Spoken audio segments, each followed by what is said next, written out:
कल पाकिस्तान और आयरलैंड का दूसरा टी20 खेला गया। क्या शानदार पाकिस्तान ने परफॉर्मेंस दी। पहले तो ऐसे लग रहा था पाकिस्तान बासानी ये भी मैच हार जाएगा और सीरीज भी हार जाएगा, लेकिन पाकिस्तान ने ऐसा कमबैक किया कि सारी दुनिया को परेशान कर दिया।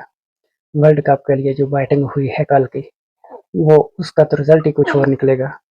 आपको बताते हैं, आयरलैंड ने पहले खेलते हुए 193 रन बनाए, 7 खिलाड़ी आउट और 20 ओवर हो चुके थे। पाकिस्तान बॉलर को तो अच्छा रगड़ा दिया आयरलैंड वालों ने। बाद में पाकिस्तान ने बैटिंग करते हुए 195 पर 3 खिलाड़ी आउट, 16.5 ओवर में ही पाकिस्तान ने मैच जीत लिया। अभी 3 ओवर रहते थे। साइम अयूब एक सिक्स लगाने के बाद उनको पता नहीं क्या जल्दी थी, वो आउट हो गए थे। मोहम्मद रिजवान, उनका 30 रन पर एक कैच ड्रॉप हुआ। उसके बाद मोहम्मद रिजवान ने जो लाठीचार्ज किया, उसका तो अंदाजा ही नहीं आप कर सकते।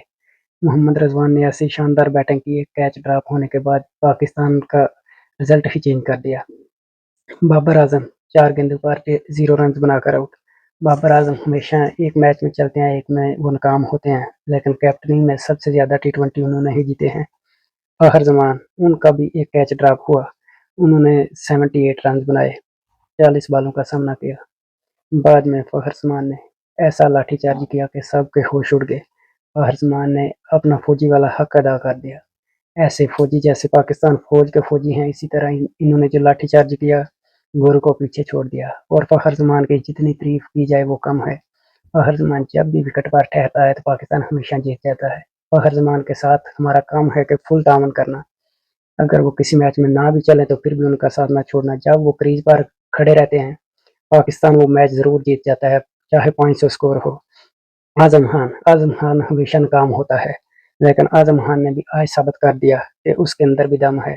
आजम खान ने 10 बालों पर 30 रन बनाए, 4 सिक्स और 1 फोर लगाया।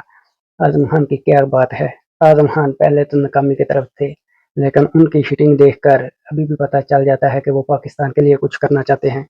बदकिस्मती से उनसे स्कोर हो नहीं पा रहे, लेकिन आजम खान ने जैसे आज बैटिंग की, आजम खान को आगे से मौका देना चाहिए, ये नहीं कि उनको ड्रॉप करना चाहिए। वर्ल्ड कप स्क्वाड आने तक, इंग्लैंड के पहले टी20 तक आजम खान को जरूर मौका दे। ऐसी ऐसी हिटें लगाई आजम खान ने, कोई भी बैट्समैन ऐसे नहीं लगा सका।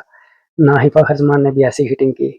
आजम खान को चाहिए कि फुल आपका काम है कि उनका भी साथ दें, चाहे कि कुछ मैच में उन्होंने परफॉर्मेंस नहीं किया। शुक्र है इफ्तिखार अहमद तक बारी नहीं आई, हो सकता है उधर भी कुछ भेद खुल जाते।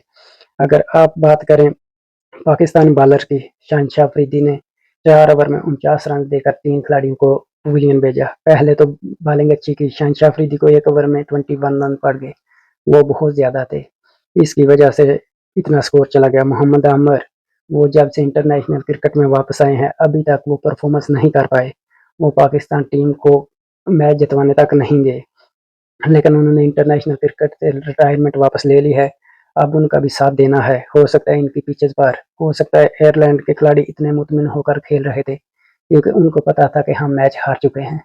लेकिन ये है कि मोहम्मद अहमद ने 4 ओवर में 44 रन देकर एक खिलाड़ी आउट किया। नसीम शाह 4 ओवर में 36 एक खिलाड़ी को आउट किया। नसीम शाह भी कुछ नहीं कर पा रहे, लेकिन एक के सबका साथ देना हमारा काम है। बास अफरीदी 4 ओवर में 33 रन, 2 खिलाड़ियों को पवेलियन भेजा। अहमद वसीम 3 ओवर में 21 रन देकर उन्होंने कोई खिलाड़ी को आउट नहीं किया। साइम अयूब की एक बात मुझे अच्छी लगती है, जो वो ओवर भी करवा सकते हैं। 1 ओवर में 7 रन दिए साइम अयूब ने, लेकिन बैटिंग में साइम अयूब बिल्कुल ही नहीं चल रहे। अहमद वसीम अच्छे ऑलराउंडर हैं, उनको इतनी जल्दी ड्रॉप नहीं करना चाहिए।